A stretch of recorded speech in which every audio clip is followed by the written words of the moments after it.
उन परिस्थितियों को भी हमारी नई पीढ़ियों को जरूर बताना हमारा दायित्व है, जिससे के वजह से वंदे मातरम के साथ विश्वासघात किया गया। वंदे मातरम के प्रति मुस्लिम लीग की विरोध की राजनीति तेज होती जा रही थी। मोहम्मद अली जिन्ना ने लखनऊ से 15 अक्टूबर 1937 को वंदे मातरम के विरुद्ध का नारा बुलंद किया। फिर कांग्रेस के तत्कालीन अध्यक्ष जवाहरलाल नेहरू को अपना सिंहासन डोलता दिखा। बजाय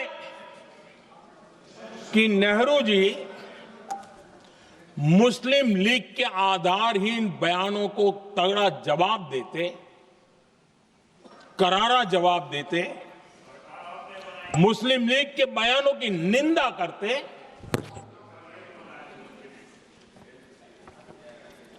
और वंदे मातरम के प्रति खुद की भी और कांग्रेस पार्टी की भी निष्ठा को प्रकट करते हैं।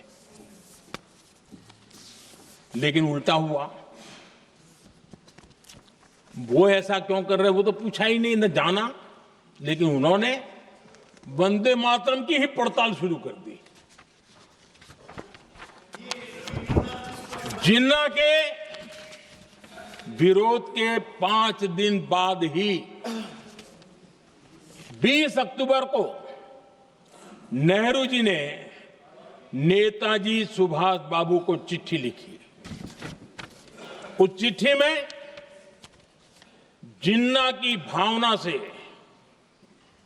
नेहरू जी अपनी सहमति जताते हुए कि वंदे मातरम की, ये जो उन्होंने सुभाष बाबू को लिखा है, वंदे मातरम की आनंद मठ वाली पृष्ठभूमि मुसलमानों को इरिटेट कर सकती है। मैं नेहरू जी का कोट पढ़ता हूं।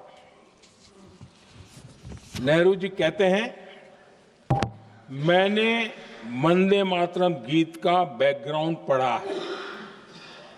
नेहरू जी फिर लिखते हैं, मुझे लगता है कि ये जो बैकग्राउंड है इससे मुस्लिम भड़केंगे। साथियों,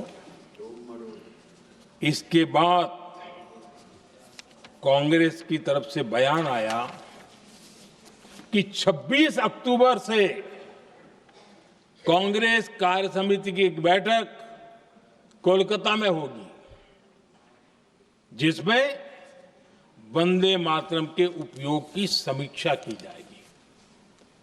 बंकिम बाबू का बंगाल, बंकिम बाबू का कोलकाता, और उसको चुना गया और वहां पर समीक्षा करना तय किया। पूरा देश हतप्रभ था, पूरा देश हैरान था। पूरे देश में देशभक्तों ने इस प्रस्ताव के विरोध में देश के कोने कोने में प्रभात फेरियां निकाली, वंदे मातरम गीत गाया। लेकिन देश का दुर्भाग्य कि 26 अक्टूबर को कांग्रेस ने वंदे मातरम पर समझौता कर लिया।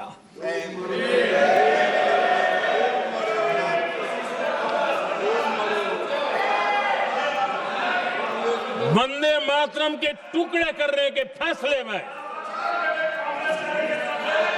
वंदे मातरम के टुकड़े कर दिए। उस फैसले के पीछे नकाब ये पहना गया, चोला ये पहना गया कि ये तो सामाजिक सद्भाव का काम है। लेकिन इतिहास इस बात का गवाह है कि कांग्रेस ने मुस्लिम लीग के सामने घुटने टेक दिए और मुस्लिम लीग के दबाव में किया। और कांग्रेस का ये तुष्टीकरण की राजनीति को साधने का एक तरीका था। आदरणीय अध्यक्ष जी, तुष्टीकरण की राजनीति के दबाव में कांग्रेस वंदे मातरम के बंटवारे के लिए झुकी। इसलिए कांग्रेस को एक दिन भारत के बंटवारे के लिए झुकना पड़ा।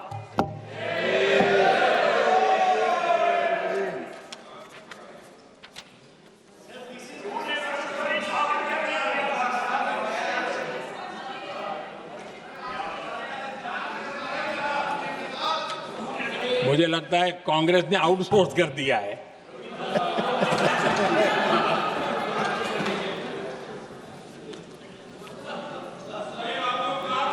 दुर्भाग्य से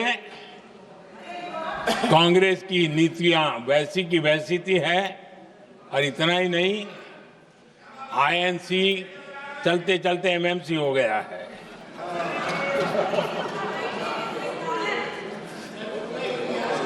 आज भी कांग्रेस और उसके साथी और जिन जिन के नाम साथ कांग्रेस जुड़ा हुआ है, सब वंदे मातरम पर विवाद खड़ा करने की कोशिश करते हैं। आदरणीय अध्यक्ष महोदय, किसी भी राष्ट्र का चरित्र, उसकी जीवटता,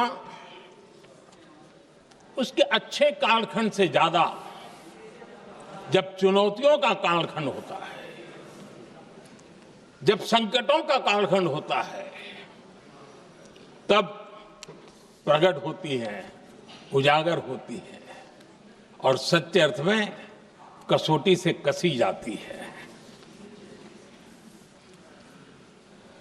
जब कसौटी का काल आता है, तब ही ये सिद्ध होता है कि हम कितने दृढ़ हैं, कितने सशक्त हैं, कितने सामर्थ्यवान हैं।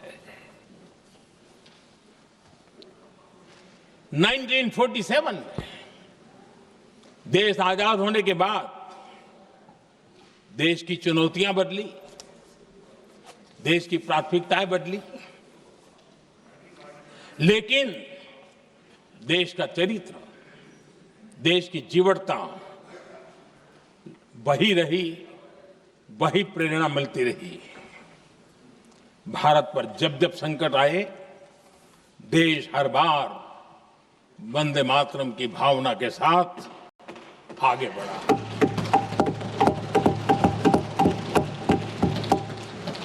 बीच का कालखंड कैसा गया जाने दो, लेकिन आज भी 15 अगस्त 26 जनवरी की जब बात आती है, हर घर तिरंगा की बात आती है, चारों तरफ वो भाव दिखता है, तिरंगे झंडे फहरते हैं। एक जमाना था जब देश पर खाद्य का संकट आया, वही वंदे मातरम का भाव था।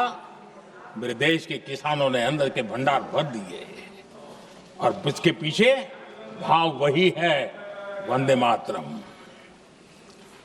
जब देश की आजादी को कुचलने की कोशिश हुई, संविधान के पीठ पे छुरा भोंक दिया गया, आपातकाल थोप दिया गया, यही वंदे मातरम की ताकत थी कि देश खड़ा हुआ और परास्त करके रहा। देश पर जब भी युद्ध थोपे गए, देश को जब भी संघर्ष की नौबत आई, यही वंदे मातरम का भाव था। देश का जवान सीमाओं पर अड़ गया और मां भारती का झंडा फहराता रहा, विजय से प्राप्त कर।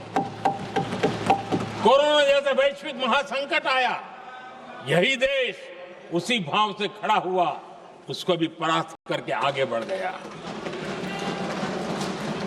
आदरणीय अध्यक्ष जी, यह राष्ट्र की शक्ति है, यह राष्ट्र को भावनाओं से जोड़ने वाला सामर्थ्यवान एक ऊर्जा प्रवाह है, ये चेतना प्रवाह है, ये संस्कृति की अविरल धारा का प्रतिबिंब है, उसका प्रकटीकरण है। ये वंदे मातरम हमारे लिए सिर्फ स्मरण करने का काल नहीं, एक नई ऊर्जा, नई प्रेरणा का लेने का काल बन जाए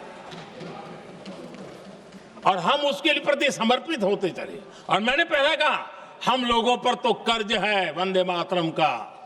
वही वंदे मातरम है जिसने वो रास्ता बनाया, जिस रास्ते से हम यहां पहुंचे हैं, और इसलिए हमारा कर्ज बनता है।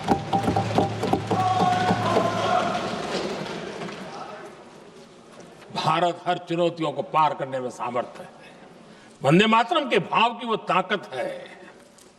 वंदे मातरम ये सिर्फ गीत या भावगीत नहीं, ये हमारे लिए प्रेरणा है। राष्ट्र के प्रति कर्तव्यों के लिए हमें झकझोरने वाला काम है और इसलिए हमें निरंतर इसको करते रहना होगा। हम आत्मनिर्भर भारत का सपना लेकर के चल रहे हैं, इसको पूरा कर रहा है। वंदे मातरम हमारी प्रेरणा है। हम स्वदेशी आंदोलन को ताकत देना चाहते हैं। समय बदला होगा, रूप बदले होंगे, लेकिन पूज्य गांधी ने जो भाव व्यक्त किया था, उस भाव की ताकत आज भी मौजूद है और वंदे मातरम हमें जोड़ता है। देश के महापुरुषों का सपना था स्वतंत्र भारत का। देश की आज की पीढ़ी का सपना है समृद्ध भारत का। आजाद भारत का सपने को सिंचा था वंदे भारत की भावना है, वंदे मातरम की भावना ने। समृद्ध भारत के सपने को सिंचेगा वंदे मातरम की भावना।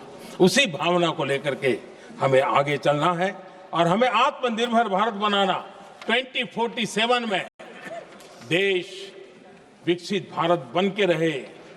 अगर आजादी के 50 साल पहले कोई आजाद भारत का सपना देख सकता था, तो 25 साल पहले हम भी तो समृद्ध भारत का सपना देख सकते हैं, विकसित भारत का सपना देख सकते हैं और इस सपने के लिए अपने आप को खपा भी सकते हैं। इसी मंत्र, इसी संकल्प के साथ वंदे मातरम हमें प्रेरणा देता रहे।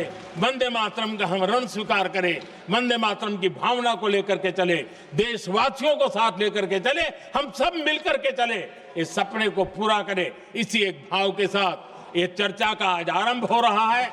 मुझे पूरा विश्वास है कि दोनों सदनों में देश के अंदर वो भाव भरने वाला कारण बनेगा, देश को प्रेरित करने वाला कारण बनेगा, देश की नई पीढ़ी को ऊर्जा देने का कारण बनेगा। इन्हीं शब्दों के साथ आपने मुझे अवसर दिया, मैं आपका बहुत बहुत आभार व्यक्त करता हूं। बहुत बहुत धन्यवाद। वंदे मातरम।